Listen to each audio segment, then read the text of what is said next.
Yeah, we've had this conversation with quite a few people, and many of them, it's a very similar story. It's like I felt compelled. I felt like it's something I need to do. I was consuming a lot of videos about the church that were from people who had left or people that hated the church, and there was a lot of stuff put out there that I was like, well, that's not correct. Why did you start posting about your faith online? I wanted to show other members that it's okay, that they also can stick up for the church, that they don't have to let these people steamroll over you. That's how you know you're doing it right, though, I think, is that if the video has 80,000 views and you only have 800 followers, you're like, yeah, we're reaching the antis. We're getting them, yeah. Hitting them where it hurts. We're antagonizing. Welcome to the Holy Rebellion.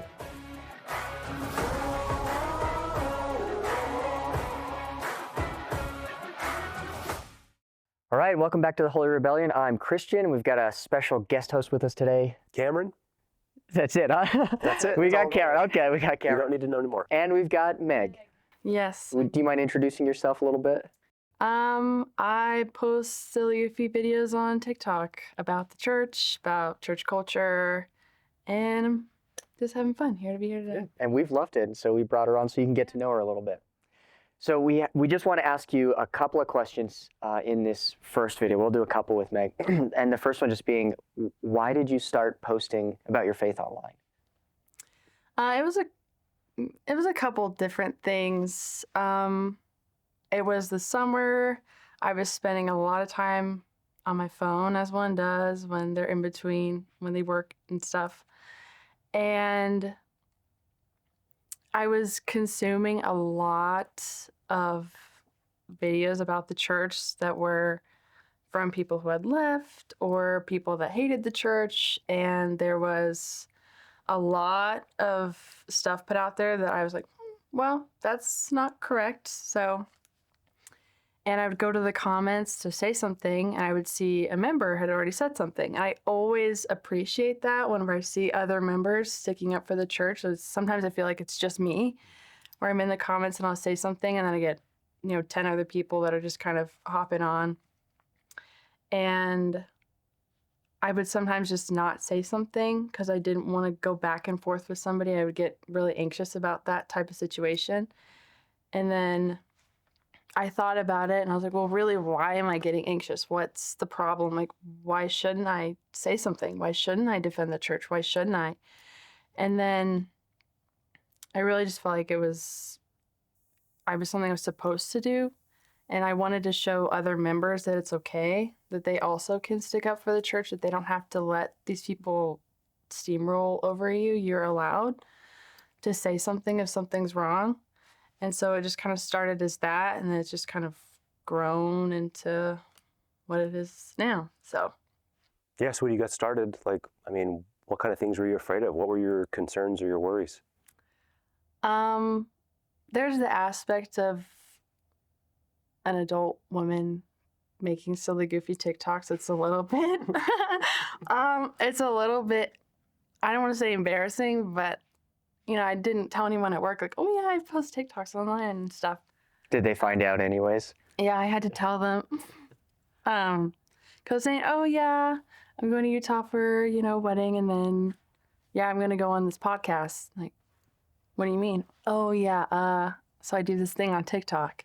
And it's just kind of, I don't know, there's a pride thing there that I had to kind of overcome. And then the other thing was, I was talking about how I do get anxiety about these types of things and having to go back and forth with somebody, but being able to overcome that and just persevere. And I knew it was really important. And I knew that a lot of members, and I've seen a lot of members, they appreciate that they've said that, they love what I do, that it's kind of inspired them, which is kind of crazy that I'm just being silly, but that they like it, and that they appreciate that someone else is kind of coming out and speaking up for the church. And I think that it's important that a lot more members should be doing that, especially now with the internet, kind of where everything's turning. So, yeah, I just kind of knew it was important, so I just did it anyway. Even though you were scared, huh? Yeah. Yeah. Even now, sometimes I'll like, I should just stop. It's stressful, but then I just give it a couple of days and come back, and it's fine. So And what have you seen? What have been the results? What fruits has this borne? something I didn't expect was how much my testimony would grow. In engaging in these conversations, most of them are in the comment section and sometimes people will message me, ask me questions, and it'll kind of highlight things I didn't know about the church or things that I hadn't thought of before. And so it's provided an amazing opportunity to look into that and to grow my testimony in different ways of things I hadn't anticipated before. And so I guess I have to thank all of the antis and ex-Mormons out there for that. Shout out. Yeah, shout out to y'all. You made me a much stronger member.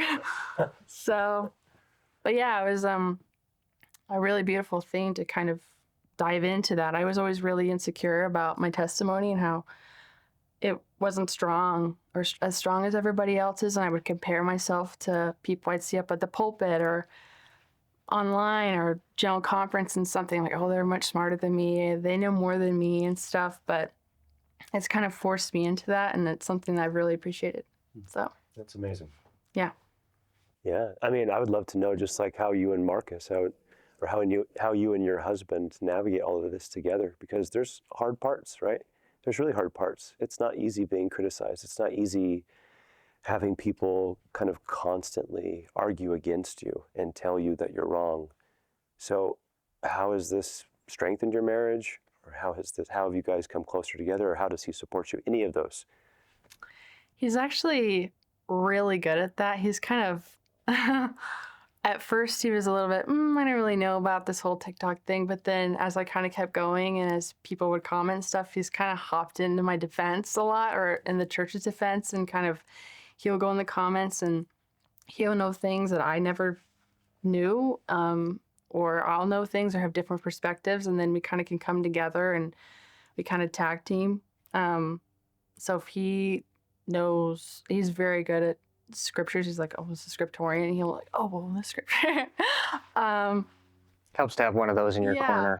So I know like the ones you have to remember for seminary and stuff, but it's been really nice having him come in and kind of help me through that. And I know I have his support. And so whenever I feel like giving up or whatever, I know he's there and he's kind of pushing me along because we both know it matters. So it's been beautiful to kind of see it grow in that way too, where at first I was just kind of, I don't want to say a lackluster member or anything, but I did feel like I just kind of did what I was supposed to do. I didn't really have anything else to give, I felt. But in my marriage, like we were good, whatever, but it's kind of grown in a spiritual aspect that I hadn't anticipated before. So it's been really nice to see. Let's grow that way. That's amazing. Beautiful. Yeah, we've had this conversation with quite a few people, and many of them, it's a very similar story. It's like, I felt compelled. I felt like it's something I need to do. And then it's scary. It's just a scary thing to do. So it's, in my view, it's really cool to see people do brave things that are scary like this. So thank you. Thanks for doing that. If people can't get enough of you, how do they get more? Where do they go? So I was primarily on TikTok just because I felt I didn't really use Instagram before, and I didn't really use TikTok before, so I just kind of started on TikTok. But I recently went over to Instagram, so my TikTok handle is meg.ruth, and then my Instagram is megruth with 2 H's. So with 2 H's at the end? At the end. Okay. Yeah. So just went over to there. I think I hit 1,000 followers this morning over there. So it's been kind of fun to grow over there. Yeah. I will say I need a lot of support over there because the demographic's a lot different. The length of comments is different that people will leave. A little bit more thoughtful, huh? Yeah. What I find, people post more thoughtful on Instagram, but they get way nastier on TikTok. So you're actually coming to a better place. Yeah. It's a little bit less Wild West. Yeah. In my experience. I might be wrong though. I think it's just because I'm comparing, because I started over there and I was used to it over there. And then I came over to Instagram.